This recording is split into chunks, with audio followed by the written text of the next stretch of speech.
എൻ്റെ ഒരു പുതിയ വ്ളോഗിലേക്ക് എല്ലാവർക്കും ഹാർദവമായ സ്വാഗതം.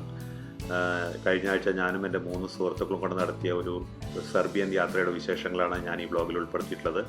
നവംബർ 1 ഉച്ചയോടുകൂടി സെർബിയയുടെ തലസ്ഥാനമായ ബെൽഗ്രേഡിലുള്ള നിക്കോള ടെസ്ല എയർപോർട്ടിൽ ഞങ്ങൾ ചെന്നിറങ്ങി.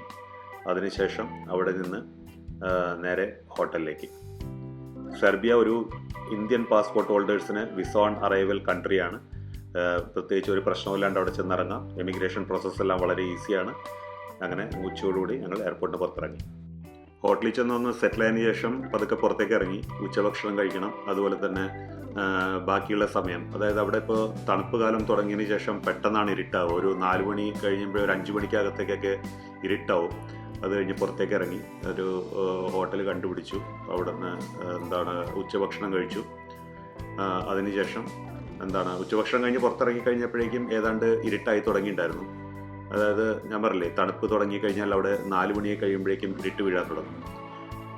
ഞങ്ങളിപ്പോൾ നടന്നെത്തിയിട്ടുള്ളത് അവിടുത്തെ റിപ്പബ്ലിക് സ്ക്വയർ എന്ന് പറയുന്ന ഒരു ഏരിയയാണ്. ഇവിടെയാണ് പല ചരിത്രപ്രധാനമായ സംഭവങ്ങൾ നടന്നിട്ടുള്ളത്. അവിടെ നടന്നിട്ടുള്ള വിപ്ലവങ്ങളായാലും അല്ലെങ്കിൽ ഈ സൈനിക മാർച്ച് പാസ്റ്റ് പോലുള്ള സംഭവങ്ങളും പ്രകടനങ്ങളും എല്ലാം അരങ്ങേറിയിട്ടുള്ള ഒരു സ്ഥലമാണ് റിപ്പബ്ലിക് സ്ക്വയർ. അത് വലിയ സ്ക്വയറാണ്. ശരിക്കും പറഞ്ഞു കഴിഞ്ഞിട്ടുണ്ടെങ്കിൽ ഒരു നല്ല വലിയൊരു ഏരിയ തന്നെയാണ് റിപ്പബ്ലിക് സ്ക്വയർ എന്ന് പറയുന്നത്. അതിൻ്റെ പുറകിലേക്ക് മാറിയിട്ടാണ് അവിടുത്തെ ഏറ്റവും പ്രധാനപ്പെട്ട സ്ട്രീറ്റായ നെസ് മിഹൈലോവ സ്ട്രീറ്റ് എന്ന് പറയുന്നത്. അത് നിങ്ങൾ ഇതിനു മുമ്പ് ചിലപ്പോൾ പല വ്ളോഗിലും കണ്ടിട്ടുണ്ടാകും. സെർബിയ ബേസ് ചെയ്തിട്ടുള്ള എല്ലാ വ്ളോഗിലും പ്രത്യേകമായി എടുത്തു പറയുന്നൊരു സ്ട്രീറ്റാണ് നെസ് മിഹൈലോവ സ്ട്രീറ്റ്. അപ്പോൾ അതായിരുന്നു നമ്മുടെ അന്നത്തെ പോക്കിൻ്റെ ഒരു ലക്ഷ്യം. ആ സ്ട്രീറ്റിൽ പോയിട്ട് കുറച്ച് സമയം ചിലവാക്കുക എന്നുള്ളത് തന്നെയായിരുന്നു. അതിൻ്റെ പ്രത്യേകതകളൊക്കെ കണ്ടറിയുക എന്നുള്ളത്. അതാണ് നമ്മുടെ ഇപ്പോഴത്തെ ലക്ഷ്യസ്ഥാനം. ഈ റിപ്പബ്ലിക് സ്ക്വയർ കഴിഞ്ഞ് അപ്പുറത്തേക്ക് മാറി ഇറങ്ങിക്കഴിഞ്ഞാൽ ഈ നെസ് മിഹൈലോവ സ്ട്രീറ്റായി.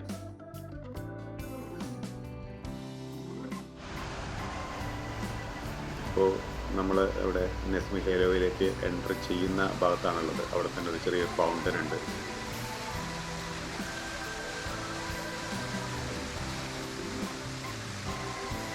എപ്പോഴും ഭയങ്കര ലൈവായിട്ടുള്ളൊരു സ്ട്രീറ്റാണ് നെസ് മിഹൈലോവ സ്ട്രീറ്റ് എന്ന് പറയുന്നത്. അതായത് മെയിനായിട്ട് ഇവിടെ കച്ചവട സ്ഥാപനങ്ങളുണ്ട്, അതുപോലെ തന്നെ കുറേ റെസ്റ്റോറൻറ്റ്സ് ഉണ്ട്. പിന്നെ എപ്പോഴും ആൾക്കാർ എന്തെങ്കിലും പെർഫോം ചെയ്തുകൊണ്ടിരിക്കും. ഇപ്പോൾ പാട്ടാണെങ്കിലും ഡാൻസ് ആണെങ്കിലും വയലിനാണെങ്കിലും. അതുപോലെ തന്നെ അവിടെയുള്ളവർ തന്നെ വരച്ച ചിത്രങ്ങൾ അതെല്ലാം ഇഷ്ടംപോലെ പ്രദർശിപ്പിച്ചിട്ടുണ്ടാകും അവിടെ. അങ്ങനെയെല്ലാം ചിലതിനൊക്കെ നല്ല വിലയുണ്ട്, ചിലതെല്ലാം നല്ല ചീപ്പ് റേറ്റിൽ കിട്ടുകയും ചെയ്യും. ബാർഗെയിനിങ് എന്ന് പറഞ്ഞ പരിപാടി അവിടെ ഇല്ല. എന്താണോ വില എഴുതി വെച്ചിട്ടുള്ളത് ആ വില കൊടുത്താൽ തന്നെ അവർ തരുള്ളൂ. ഇപ്പോൾ നമ്മുടെ നാട്ടിലൊക്കെ കാണുന്ന പോലെ നമ്മൾ വേണ്ടാന്ന് പറഞ്ഞ് ഇറങ്ങി വരുമ്പോൾ പുറകിൽ നിന്ന് വിളിച്ചിട്ട് എന്നാൽ കുഴപ്പമില്ല ഒരു 5 രൂപയും കൂടെ കുറച്ച് തരാം എന്ന് പറയുന്ന സിസ്റ്റം ഒന്നും അവിടെ ഇല്ല. എവിടെ ഇപ്പോൾ റോഡ് സൈഡ് ആണെങ്കിലും ശരി, ഏത് കടയിലാണെങ്കിലും ശരി, എന്താണോ വില എഴുതി വെച്ചിട്ടുള്ളത് ആ പൈസ കൊടുത്താൽ തന്നെ അവരെ തരുള്ളൂ. എന്തൊക്കെ സാഹചര്യത്തിലും അവർ അതിന് 5 പൈസ പോലും അവരതിനകത്ത് പറക്കില്ല. ഇതാ ഫൗണ്ടൻ്റെ ഓപ്പോസിറ്റ് സൈഡിൽ നിന്നുള്ള.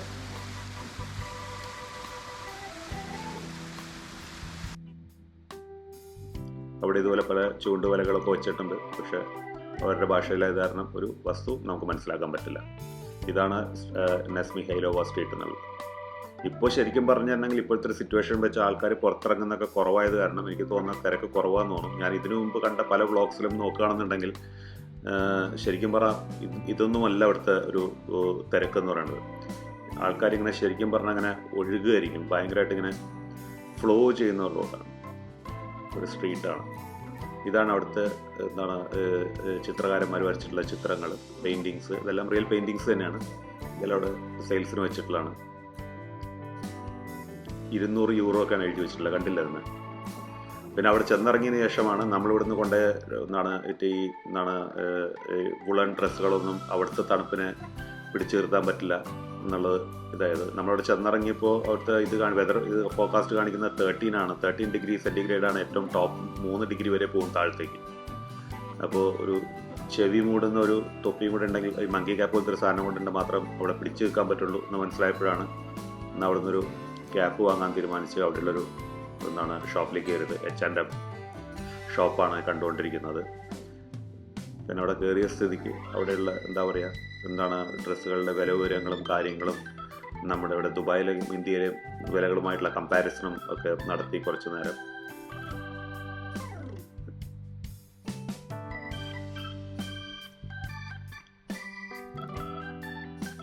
അത് കഴിഞ്ഞ് വീണ്ടും നെസ്മി ഹൈലോവ സ്ട്രീറ്റിലേക്ക്. ഇവിടെ കുറച്ച് ആൾക്കാർ നിൽക്കുന്നുണ്ട്, മറ്റേ ഈ മണി ഹീസ്റ്റിലുള്ള പോലെ ദാലി മാസ്ക് ഒക്കെ വെച്ചിട്ട് കുറച്ച് ആൾക്കാർ. പക്ഷെ അവരെന്തോ അവർ പ്രസൻറ്റ് ചെയ്യുന്നുണ്ട്, പക്ഷെ എന്താണെന്നുള്ള അവരുടെ ഭാഷയിലാണ് കണ്ടില്ല കമ്പ്യൂട്ടറുകളിലൂടെ പറഞ്ഞുകൊണ്ടിരിക്കുന്നത്. എഴുതി കാണിക്കുന്നതും അവരുടെ ഭാഷയിലായത് കാരണം ഒന്നും മനസ്സിലായില്ല. അത് കാരണം ഒന്ന് ചുറ്റിപ്പറ്റി എന്നിട്ട് പോകുന്നു. ഈ കാണുന്നതും ഒരു ഫൗണ്ടൻ അല്ല, അത് ശരിക്കും പറയുന്നതിന് മുമ്പ് നിങ്ങൾ പല വ്ളോഗിലും കണ്ടിട്ടുണ്ടാവും. ഇതൊരു ഡ്രിങ്കിങ് വാട്ടറിനുള്ള സെറ്റപ്പാണ്. ഇപ്പോൾ അത് ഓഫ് ചെയ്ത് വെച്ചിരിക്കുകയാണ് ഇപ്പോഴത്തെ ഒരു സാഹചര്യം പ്രമാണിച്ച്. അത് ഇപ്പോൾ പ്രവർത്തിക്കുന്നില്ല.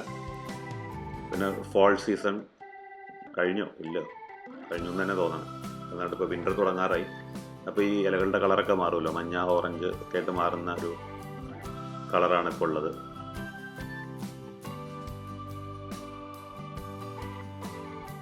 ഈ സമയം എന്ന് പറഞ്ഞാൽ ശരിക്കും പറഞ്ഞാൽ ഒരു 6 മണി പോലും ആയിട്ടില്ല. അപ്പോഴാണ് ഈ ഒരു എന്താ പറയുക, ഇത് ഇത്ര ഇരുട്ടായി കഴിഞ്ഞു ഓൾമോസ്റ്റ്.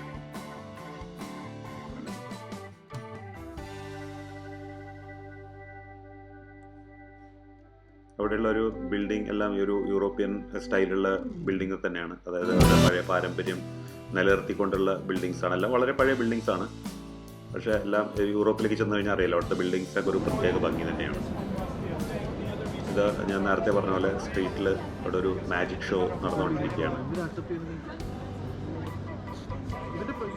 എല്ലാത്തിനും എന്ത് പ്രോഗ്രാം അവിടെ നടക്കുന്നുണ്ടെങ്കിലും ആൾക്കാരെ കഴിഞ്ഞാൽ നല്ല പ്രോത്സാഹനം കൊടുക്കുന്നുണ്ട്. അല്ലാണ്ട് വെറുതെ കണ്ടിട്ട് പോകുന്ന കൂട്ടത്തിലല്ല. ആൾക്കാർ ചുറ്റും നിൽക്കുന്നുണ്ട്, അവർക്ക് പൈസ കൊടുക്കുന്നുണ്ട്.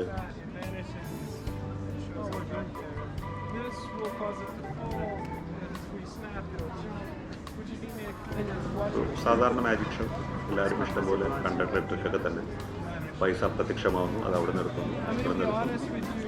പിന്നെ ചരട് കൊണ്ടുള്ള അഭ്യാസങ്ങൾ.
ഇതും അവിടെയുള്ളൊരു എന്താണ് വിൽക്കാൻ വെച്ചുള്ള ചിത്രങ്ങളാണ്. പ്രത്യേകിച്ച് ഫിലിമും അതുപോലെ തന്നെ ഈ സീരിയൽസിലൊക്കെയുള്ള നായകന്മാരുടെയൊക്കെ ചിത്രങ്ങളാണ്.